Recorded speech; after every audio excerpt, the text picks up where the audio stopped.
Are you aware of any good employee suggestion box or survey software that has an anonymous option? If you're a small company, if you've got 25 people and you do a survey, it's not anonymous. It was a good question and an even better.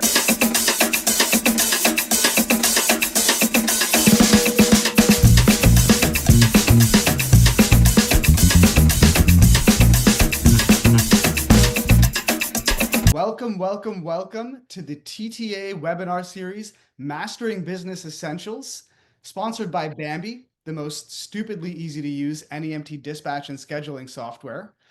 Today, we've got Julia.James with us, who's going to talk to us about a topic that doesn't get covered enough, human resources. But before that, I want to mention, if you're not already a member of the TTA, here's 4 quick and powerful reasons about why you should become a member. Number 1, educational resources and industry insights. So you can stay ahead of the curve with access to webinars like this one with Julia.James today, seminars, training sessions, newsletters, reports, publications, all that good stuff.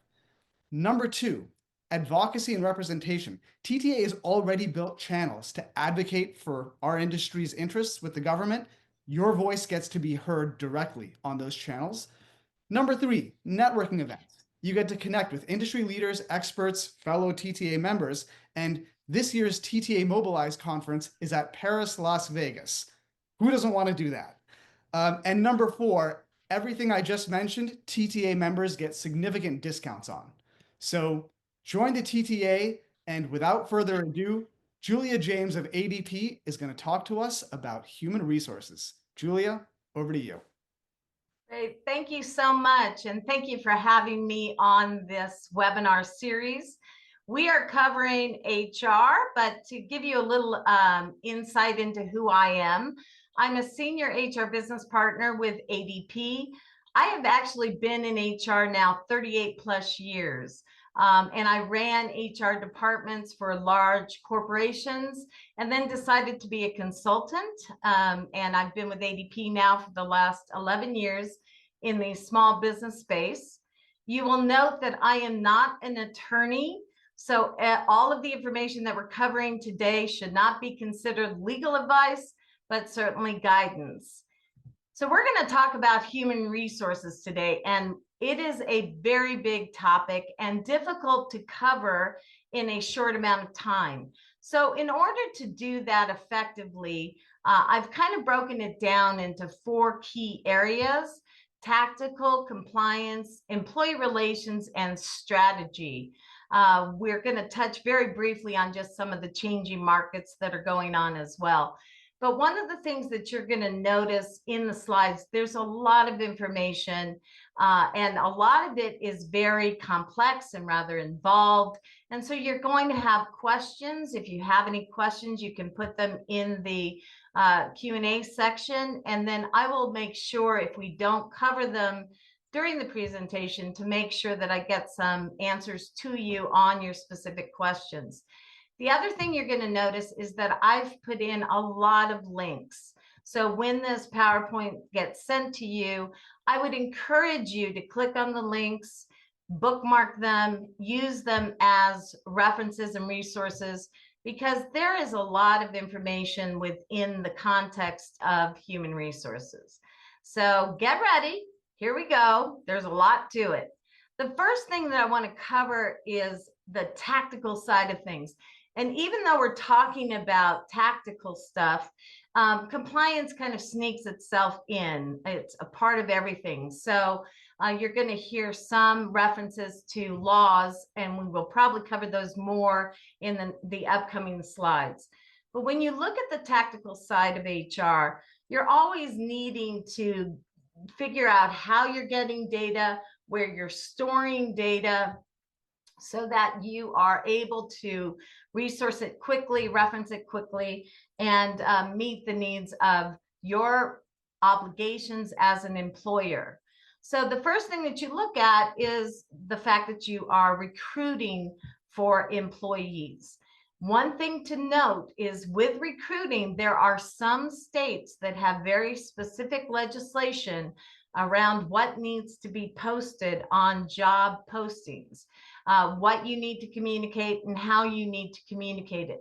So it's pretty critical to look at your state laws when it comes to recruiting. And even if your company is located in one state, but you're hiring for other states, know what the laws are for posting in those other states. One thing that also happens a lot with the application process is the desire to run background checks or to find out if somebody that you're looking at has a criminal background. Unfortunately, most states have ban the box legislation, which does not allow you to ask for a criminal background check or to ask your applicants if they have any criminal background. So that can get very frustrating because you want to know that prior to putting a lot of time in with these individuals. But ban the box does not allow you to do that pre-hire. You can always put an offer letter out that says this is contingent upon a successful background check.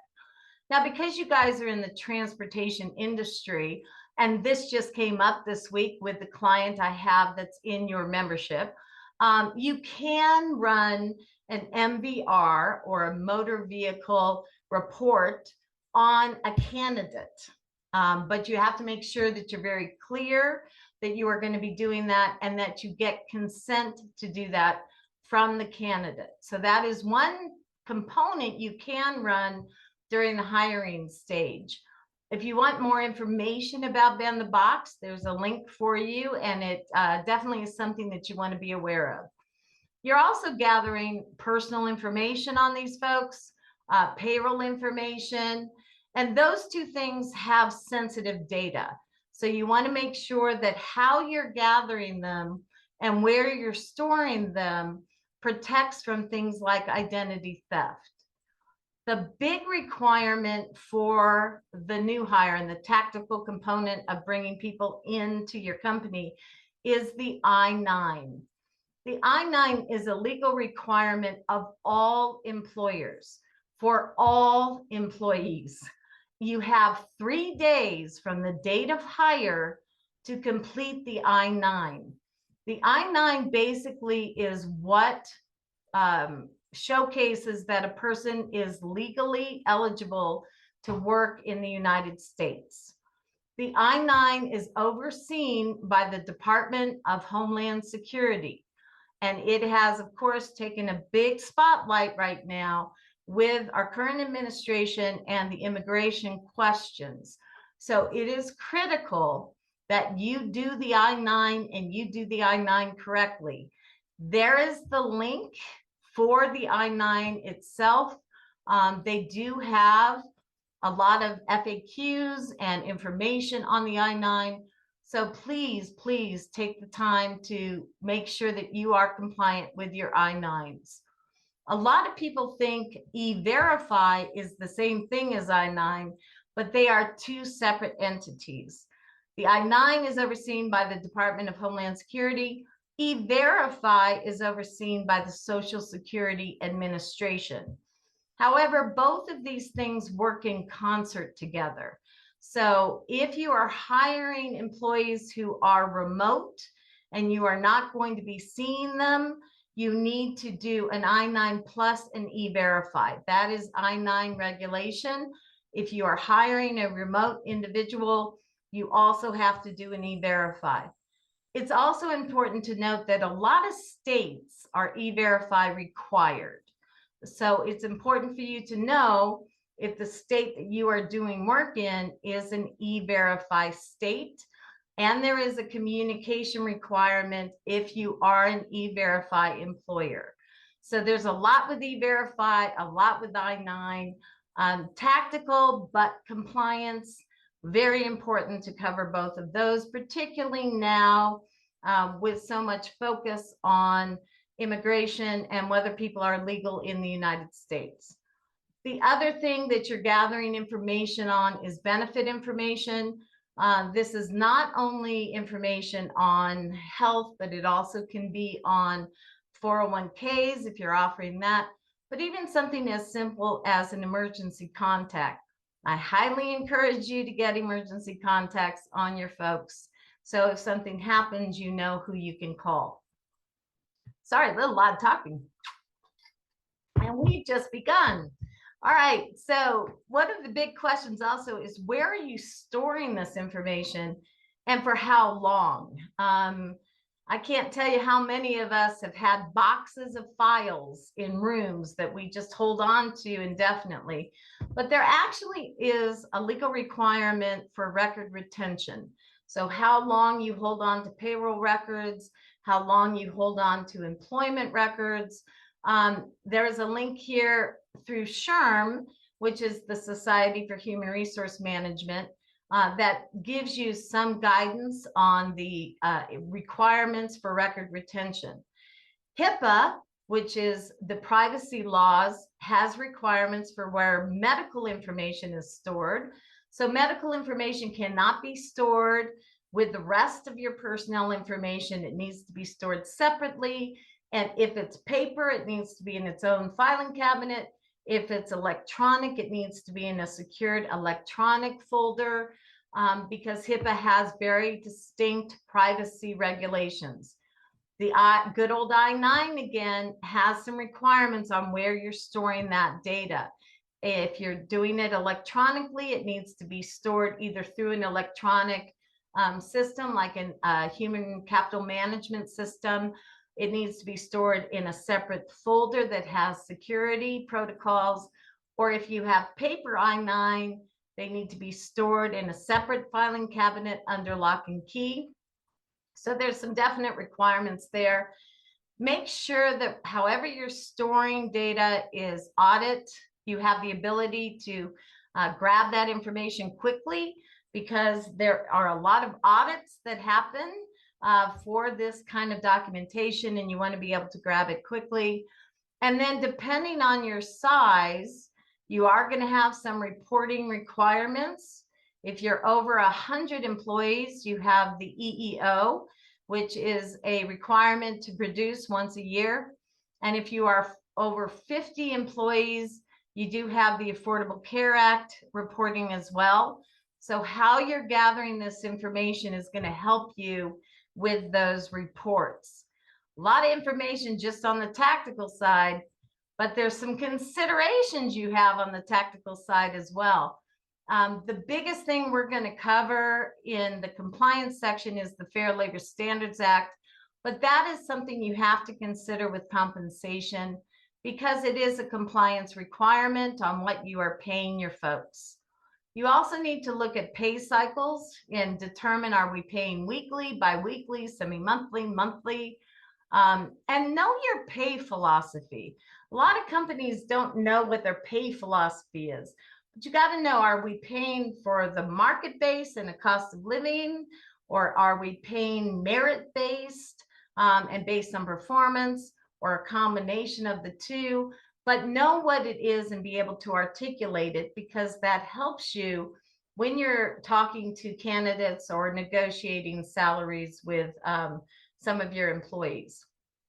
And then another consideration with the tactical side of things is benefits. What are you offering your people? If you have over 50 employees, you do need to offer benefits that are cost effective, and that's the Affordable Care Act.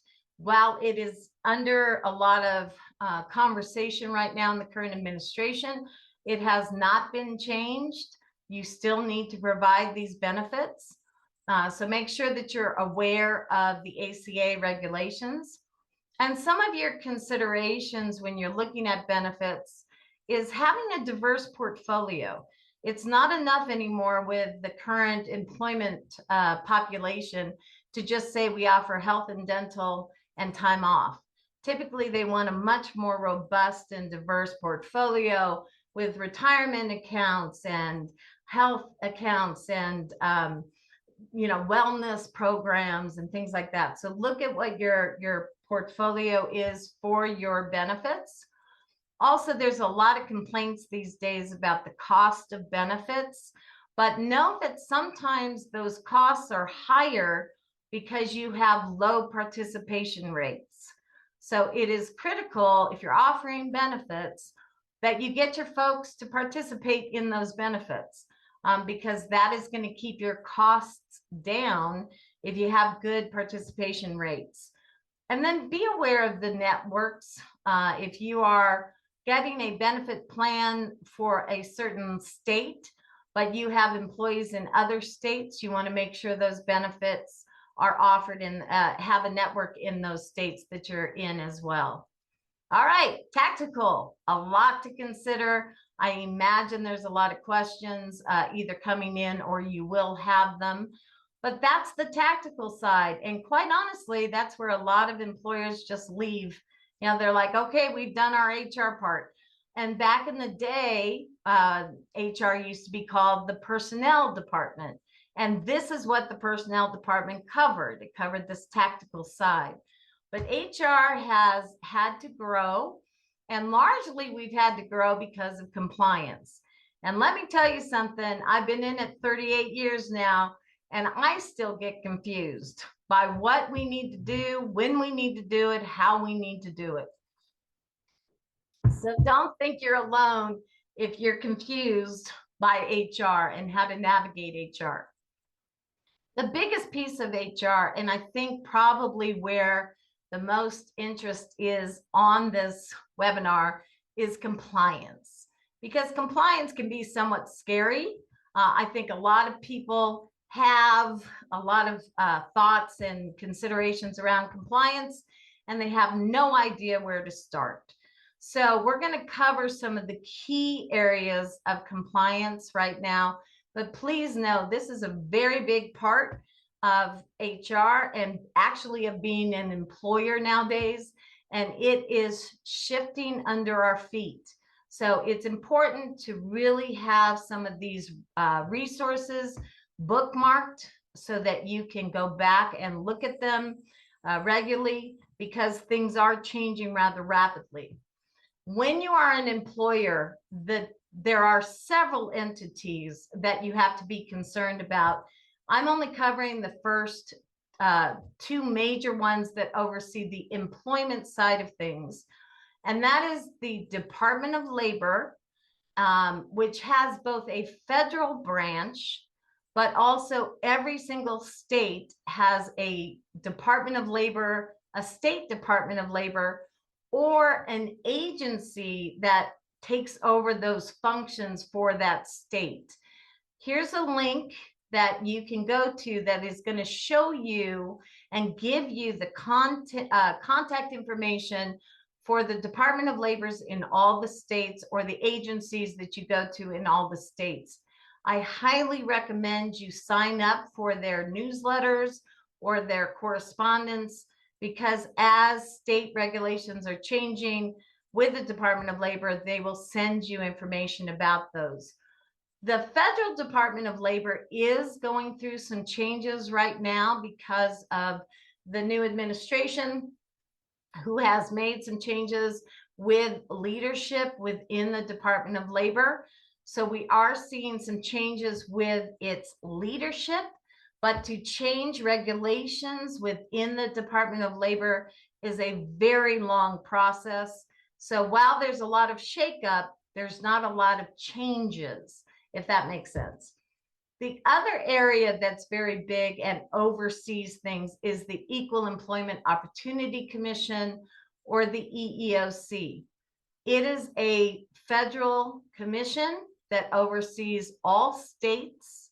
It is overseeing everything that is harassment or discriminatory in practice. The EEOC is a powerful entity. You do not want them in your company.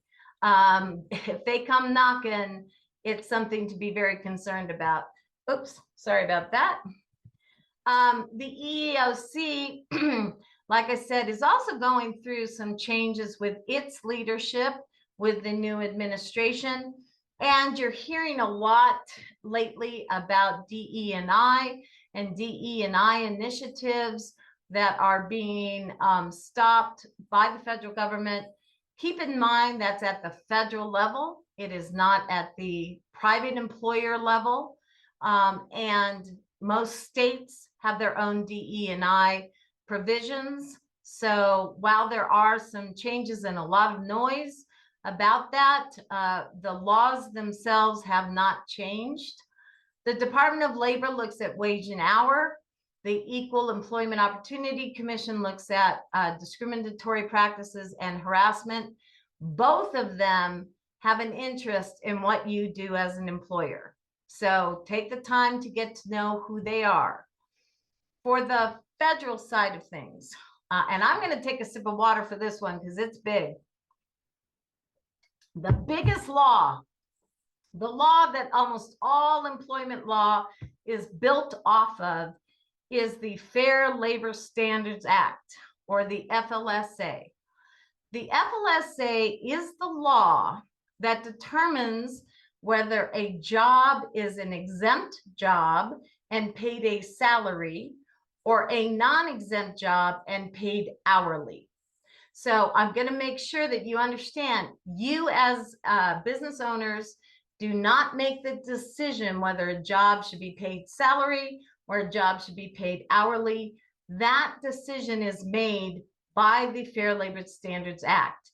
And they do it in two ways. They look at a job duties test, which determines the function of the job and whether it fits either exempt or non-exempt. And then they look at a salary test. So what are you paying your exempt salaried people, and what are you paying your non-exempt people? These laws are critical, and they don't care with the Job Duties Act how much experience somebody has, how many degrees somebody has, or what level somebody is with their knowledge base. They solely care about the functions of the job. So it is one of those laws that you have to understand, because misclassification, so classifying a non-exempt position as an exempt or vice versa, can be very costly. The Department of Labor oversees the Fair Labor Standards Act, and they are notorious for assigning fees for misclassification.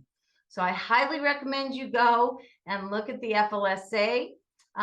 It is something that usually you need a partner like myself to guide you through, because it is rather involved.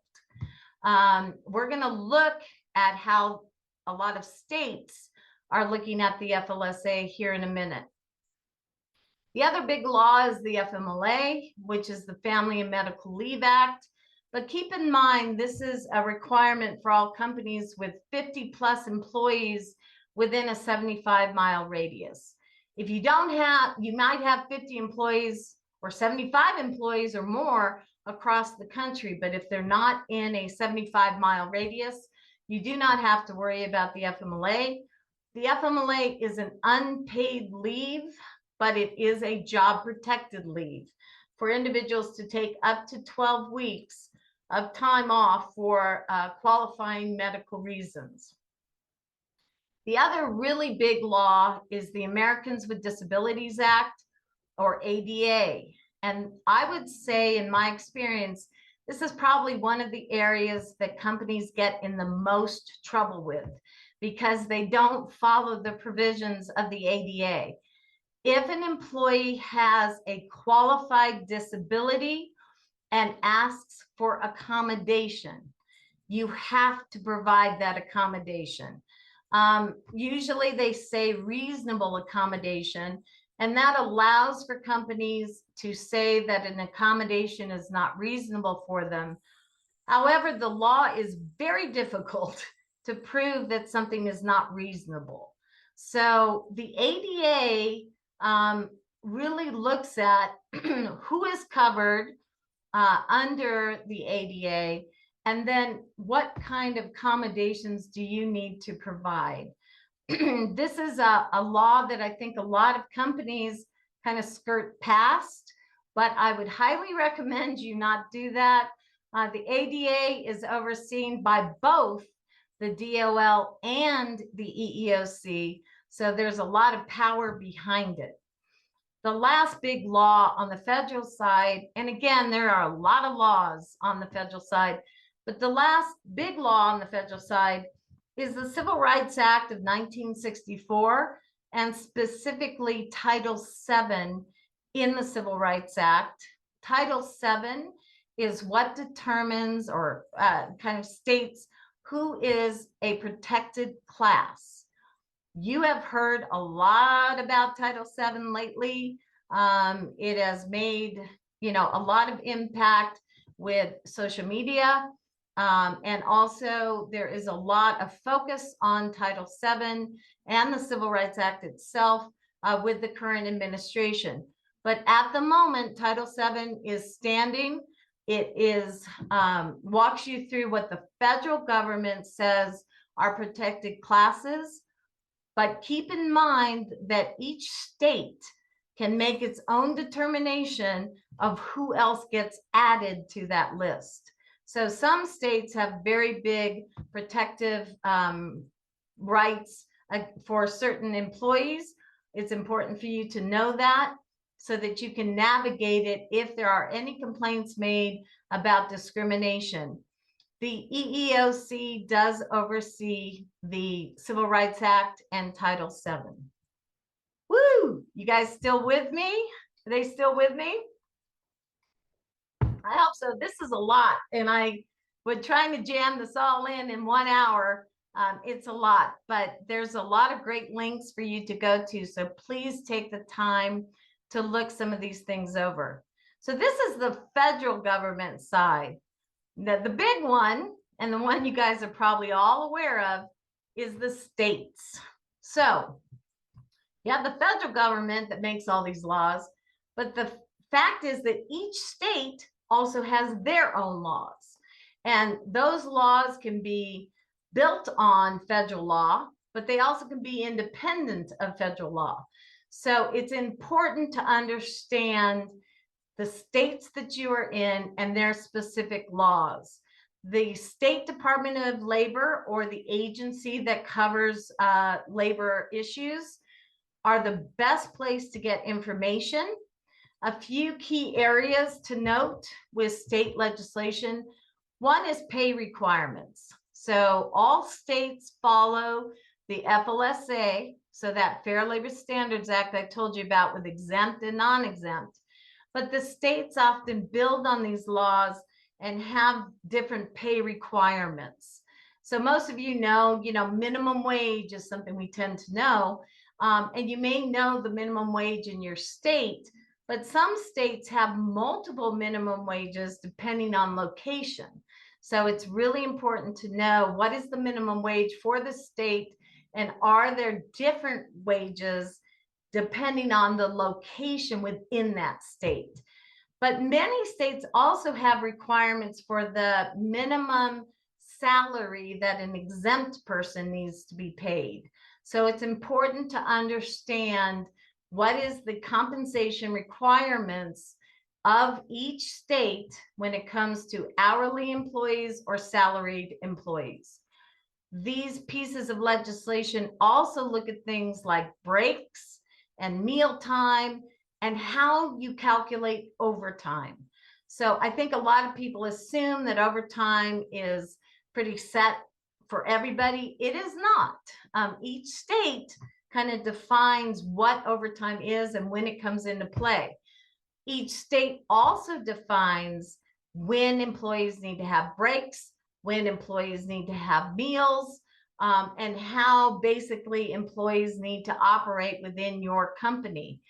The State Department of Labor oversees pay requirements and break laws, things like that. So your State Department of Labor is who you're going to be answering to should you misclassify or not give people a lunch break when they're supposed to have one. A couple things that are happening at the state level as well. This link right here would be a very good one for you to go visit. There are a lot of leaves, paid leaves coming up. I think all of us know about paid time off, the concept of vacation and sick together as a bucket of time off. But there are some laws around termination and what gets paid out. There also, though, are paid sick leave. And while there's no federal paid sick leave for private employers right now, 15 states and DC have enacted a paid sick leave legislation. And the same with paid family leave. There's no federal paid family leave program, although it has been presented in several bills at the federal level. There's nothing yet for federal paid family leave. However, 13 states and DC have enacted paid family leave programs. So it's important for you to know in the states that I'm in, what is, the requirements for paid sick leave, for paid family leave. Now, many of you, I think, probably have multi-state footprints. You have employees in multiple states, and you're trying to navigate, what am I supposed to do? Do not have separate policies for each of your states. Administratively, that is going to be incredibly challenging. And we are a transient population. People move around. You don't want to have to shift benefit packages depending on where somebody has moved. So the best practice is to build your policies and practices to be compliant with the state that has the most legislation that is benefiting employees. If you follow the state that has that and build your policies and practices around that, you're going to be compliant with all your other states. So keep that in mind, because I know it's hard to kind of navigate if you're in a have a multi-state footprint, exactly how you're supposed to build your policies. Find the state that has the most robust offerings for employees, build off of that. Keep in mind also that state legislation can change throughout the year as bills pass. Typically, the state will give you some time before that legislation gets kicked in, but that is not always the case, particularly of late. A lot of states have passed legislation, and 2 months later, you're supposed to be compliant with it. So it can be very challenging to keep up with all of that. Trust me, I am even trying to keep up with all of that, and it's challenging for me. So getting on to your State Department of Labor or agencies' websites, signing up for their notifications, it's a great way to stay informed on what's going on within the state. I imagine there's a lot that comes from all of this and questions on all of this, but we're going to move to another tier on employee relations, because this is an actual quote from one of my clients that said, wait a minute, I have to relate to these people. Why can't they just do their jobs? And I think we all have felt that on occasion. Look, I hired you to do a job, just do the job. But there's a little bit more to it than that. So let's just take a minute to look at employee relations. Employee relations basically is the management of the relationship between you as an employer and your employees. It focuses on individual relationships or collective relationships, and there's a big emphasis on how are your managers working with their team members. One of the things that has always been said is that people leave companies because of their managers, not necessarily because of anything else. So employee relations really takes a look at that dynamic between you and your employees and your managers and their teams. It's a broad area. It covers things like behavior, which is harassment and bullying and attendance issues, attitude, to name a few. It also covers performance. So somebody who's not meeting expectations or missing deadlines. It looks at your company culture. It looks at how you're coaching your employees to be successful, but also coaching your managers to be effective leaders. Compliance does play a role in it. Of course it does. Compliance plays a role in pretty much everything. And basically, it's not that you talk with your employee, but how you talk to your employee. So one of the things to know, progressive discipline is a best practice, which is issuing a verbal warning, a first written warning, a final warning, and then termination. But please keep in mind, oftentimes you jump through stages there. If somebody does something egregious, you can move right to termination. I have given final warnings before. This is your first and final for some actions that employees have taken. So that is a best practice, not a law. And you can jump around the process depending on the situation. Now, a lot of you are like, wait a minute, I'm at will. I can fire whenever I want to fire. And that is true. 49 states are at will. And Montana is our only state that is partially at will. At will basically says, hey, as an employer, I can terminate employees anytime I want to, but it also means employees can leave anytime they want to, and they do not need to give notice. But at will does not mean without thought. So when you are taking the step of terminating an employee, please do a due diligence and make sure that you have gone through either a progressive discipline process or that you have made expectations very clear about behavior, about performance, and those expectations have not been met, and that you can actually showcase that those expectations were made known to the employee. So there's a lot of thought that goes behind termination, but you do have at-will privileges. There are a lot of state requirements for final paychecks. They can be very complex. So make sure you're understanding what your state requires for a final paycheck if you terminate somebody. And then I do want to point out that employee relations doesn't always mean helping a negative person, negative situation. Sometimes it means helping an employee navigate a very difficult time in their personal lives, kind of helping support them as they go through that. And if you don't have an employee assistance program or an EAP program, I highly encourage you to get one. They are an outstanding benefit to offer employees, and they're very meaningful for you as employers because they can take off some of the burden of helping employees navigate their personal lives. So I just want to take a quick minute here. We are in a time of tremendous shifting, changing, and a lot of communication and noise with very different perspectives. It is hard sometimes to navigate what exactly you should be doing right now in a time of some chaos. The one thing that I would tell you is when there are times of chaos, and I have gone through a lot. I've been in 38 years of HR, so I have seen the economy, go into recession. I have seen fallout in certain industries. I have seen different shifting in labor markets. Pandemic we just went through. So we've had a lot of chaos in general.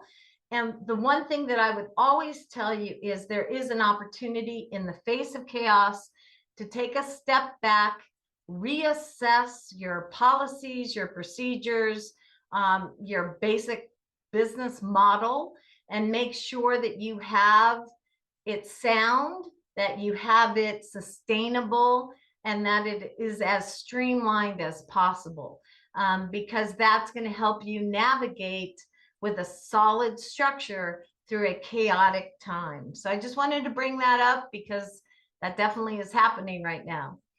So the last one, and I think we're doing pretty well with time, so we'll have some time for some Q&A, but the last one is strategy, and that's the basic part of HR. And I think a lot of businesses get so caught up in the tactical piece, definitely the compliance piece. They often don't land in this strategic part of HR. And yet, to me, the strategic part of HR is probably the most important, because you have to be able to understand your business in the face of change and in the face of being flexible. You have to oftentimes pivot rapidly in very competitive markets. And you want to benchmark things so that you can understand what the trending is in your company.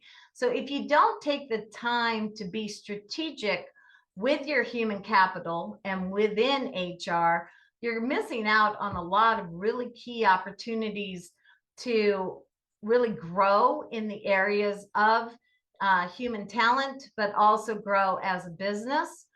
Some of the things that strategy means in HR is analyzing your data. And it's funny because Rob and I were talking about this earlier. I have been in HR 38 years. I was a part of HR before computers. So understanding data and what was happening within the human capital area was very difficult. And we often couldn't speak to numbers when it came to HR. Now we can, because of technology. We can analyze the data on our workforce. We can look at the trends that are happening, pulse points that are happening, how talent is moving throughout our business, and most importantly, workforce costs. So you can really see what the overhead is, where you're hemorrhaging money when it comes to HR. It also is, how do you brainstorm on ways to set yourself apart as an employer of choice? Very changing labor market. There's a lot of different asks now from employees than there was even 5 years ago, or pre-pandemic. So how you set yourself apart as an employer of choice, but also make sure that you are able to sustain whatever changes you're making is critical. You want to get creative on ways to provide a work environment that encourages and rewards quality performance, but that you also are able to support your business in the course of that. You want to implement activities and programs that you can sustain as a business, and you want to choose your business partners wisely. So, I've been talking to you guys on behalf of my company, which is ADP. There are a lot of HR companies out there and payroll providers out there. If you are outsourcing, make sure you're choosing those business partners wisely, and that every one of them has some sort of credibility in what their knowledge base is. A lot of people hang shingles that say we're HR consultants. Not all of them understand the complexities of HR. So when you get the PowerPoint presentation, yes, I am pitching ADP a little bit. Todd is one of my colleagues. So if you'd like to have someone like myself in your corner to help you navigate, please reach out to Todd and he can help you look at what options are available within the ADP world. And then lastly, just a few final thoughts. Right now, there's a lot of information that comes at us as business owners, and it's hard sometimes to navigate it. I have had people call me up panicked or frantic because they heard something or they read something on social media and they think they need to make rapid changes within their company. And it turns out that that was not an accurate source. They were not hearing factual information. So really make sure your information is coming from solid sources. For myself, I have narrowed it down to those sources that I think are very balanced and give facts, without a lot of interpretation. So kind of figure out what those sources are for you. I've attached a lot of links. Most of those links are information that you need as an employer, but they also are very fact-based. The other thing that I would say is ask a lot of questions. If you don't know something, ask. This is an area of a lot of complexity. It seems to be becoming more complex as we are adjusting to the movements legally and in legislation, the movements with each state, but also the movements with the employment market and the employer market. And then add to all of that just competition in general in business. Ask questions so that you're informed in your decision making, and don't make assumptions. I have a lot of clients who have made assumptions about a law or how to handle an employee, and they end up getting fined or getting subpoenaed because they've made the wrong assumption. So do not make assumptions. I'm very big on being thoughtful, but I love creativity. And I think one of the only ways that we are going to be able to navigate some of the changes that are here or continue to come is to be thoughtful before you take action, but also be creative, be bold, go out and try something new, set yourself apart a bit. And then lastly, role model what you want from others. One of the things I tell business leaders all the time is that you have to show your employees what you want by your actions. So I had a CEO that I worked with once in the big financial market, and he ran a multi-billion-dollar company. And I asked him, I said, well, what does success look like to you? Because he constantly was saying, we need to be successful in this, we're going to be successful in that. I said, define success for me. He couldn't. He could not actually define success. He used the terminology all the time, but he couldn't define it. So make sure that when you use catchphrases or terminologies, or you're saying you want something from someone, that you're role modeling what that is yourself. And lastly, as we end this, breathe. Because I think a lot of times people just get wound up over this HR stuff, understandably. But listen, there is no way I could survive 38 years in this industry without taking the time to just breathe. Don't make decisions in panic. Get the answers you need and breathe through it, and you're going to be okay. So that is HR in about 45 minutes. HR can take 45 years, but we did it in 45 minutes. I imagine there's going to be some questions. Rob, are there any questions that came through that we want to try and cover now? There are. Thank you, Julia, for a comprehensive and insightful presentation.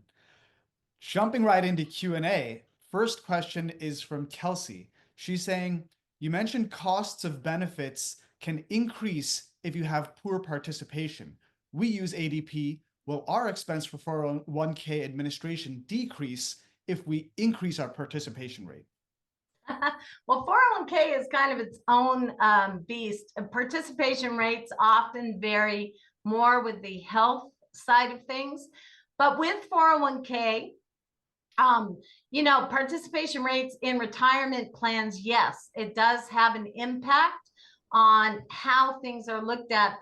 The difference is that with 401k, oftentimes you're working with a variety of different investment opportunities or strategies, where with health, you're working with a carrier. And the carrier is looking at what your participation rates are, because you are not a good risk for them to take on if you only have a few people who are using their services. So it's more along the lines of health.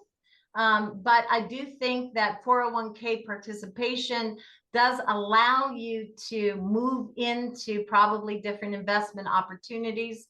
One thing I also want to say for those of you who do use ADP, we're a very, very big company. We have a lot of different platforms. So the platform I am on may not be the same as yours. So I don't want to answer a question with a yes, without knowing what that platform is. But typically, yeah, participation in any of these things make you more palatable to the carrier. And if you're more palatable to the carrier, they're going to want to do things for you. So that's where the cost change can happen, because you're showing them that you're of value to them. So that's participation rates with programs like that. Cool. Thank you. And before we get to the next question, I just want to point out to everyone in the audience, there's a Q&A button at the bottom. So just throw your questions in there and we'll get to them. Next question is from Kelly. The question is, as companies grow, what is a good rule of thumb for how many and what type of HR staff a company could have? That, it's interesting because I think a lot of businesses quite directly have too many HR people. They have these big HR teams, and I don't think all of that is necessary. I think you look at kind of how are we going to optimize this HR person, and what is their knowledge base? And are we outsourcing any aspects of our HR? So if you're outsourcing payroll, for example, then your HR person doesn't need to run payroll. They're going to work in partnership with the outsource agency. I would say, though, that, if you start getting into over 50 employees, into the 50 to the 100 range, certainly over 100, you do want somebody in your company who has that HR designation. Now, one of the things that happens in small businesses, HR often falls on somebody. So your poor little office manager suddenly is doing HR, or your finance team. I don't know if any of you are on the finance side of things, but finance sometimes suddenly gets HR because they're numbers folks and they're doing payroll. But there's a lot more to HR that a lot of finance people don't like, because it has to deal with people.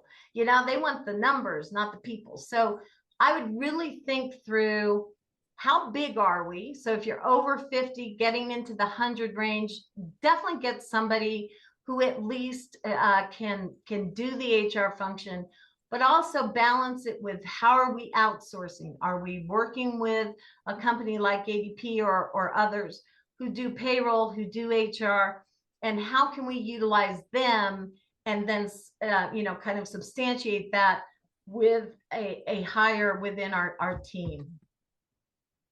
Got it. Thank you. Another question from Kelly.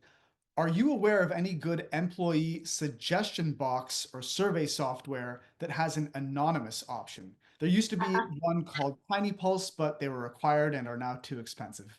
Yeah, it depends. Most HR platforms have a survey process. So, for example, on ADP, we have Voice of the Employee. It is a survey opportunity for our clients to survey their employees and get them anonymously. A lot of companies have used SurveyMonkey. It's still around. I think a lot of people use that. The interesting thing about surveys, I think they're great. However, if you're a small company, if you've got 25 people and you do a survey, it's not anonymous, because even if the name doesn't come up, it's not hard to figure out who just said that, because you're too small. So the thing about surveys is to make sure first they're warranted. What are you trying to get from a survey? And what are you going to do with the information you get? Because a huge morale hit is when a company asks for a survey, you're honest about it, and then the company does nothing, with the information that they get. The next time they ask, you for information, you're not going to give them anything, because, you trusted them before and they didn't do anything. So I think surveys are great, but really understand what they're for, what you're going to do with them. But most HR platforms have survey programs built in, or there's things like SurveyMonkey. I don't think it costs anymore, but there are a lot of surveys. Just make sure they're validated surveys. There's a lot of jokers out there who are gaining information on you, saying they're a survey company, and they're just getting your data. Thank you, Julia. It was a good question and an even better answer. Good. Next one is from Marianne. Okay, so a bit of context she's giving. So my company is on a 1 week lag. Typically, if an employee left my company with no notice whatsoever and they were on direct deposit, we would have their last paycheck come into the corporate office and make them come to pick up in person, with the hopes of also getting a letter of resignation to avoid unemployment. Are we allowed to change the payment format? So with terminations, again, it depends on your state. Some states, California in particular, require immediate payment. So if somebody is being terminated, now this is termination, quitting and resignation, separate. So you're talking about quitting and resignation. Quitting and resignation can be paid in the next payroll cycle in most states. When somebody is terminated, states have their own laws around that. So for example, I'm in Colorado, you have to provide a check at time of termination. Unless your payroll provider sits outside of your company, then you have 24 hours. You can do direct deposit. A lot of people prefer checks, actual checks, because when somebody deposits that check, they're basically asserting that all monies due to them have been on that check, and that's why they've cashed it. But either one works. I will tell you, you cannot ask for a resignation letter or demand a resignation letter from someone who quit because of that at-will component. And the other thing to your question, unemployment. Unemployment is not decided by you. It's not decided by the employee. It's decided by the Department of Unemployment for the state that you're in. And while they do consider resignation letters, the employee could say, I had to resign because of a hostile work environment. So, all of a sudden now you're into another area of concern. So you can ask for resignation letters as a part of your due process, but you cannot demand them. The other caution I would say is having people come in to pick up their check can cause some drama. I had a guy once throw a computer through a window when he picked up his last check. So, it's something to kind of weigh. Are we introducing some drama that we otherwise could avoid by having him come back? One quick thing on that also, if you have property that you're trying to get back from employees, key fobs, laptops, things like that, have a company property list that they have to sign off on at time of hire when you're giving them those things, the key fobs, the laptops, all that kind of stuff. And in that list, state that you will take out the cost of those items if they are not returned upon termination or upon exit from the company, and have a signature. That's the only way you can deduct from a paycheck for the cost of those things. All right. One final question from Kelly. So, are there any best practices about referral programs for employees to bring candidates in, and what current incentives look like in terms of dollars across the companies that you help? Oh gosh, that's a huge thing and very, very positive.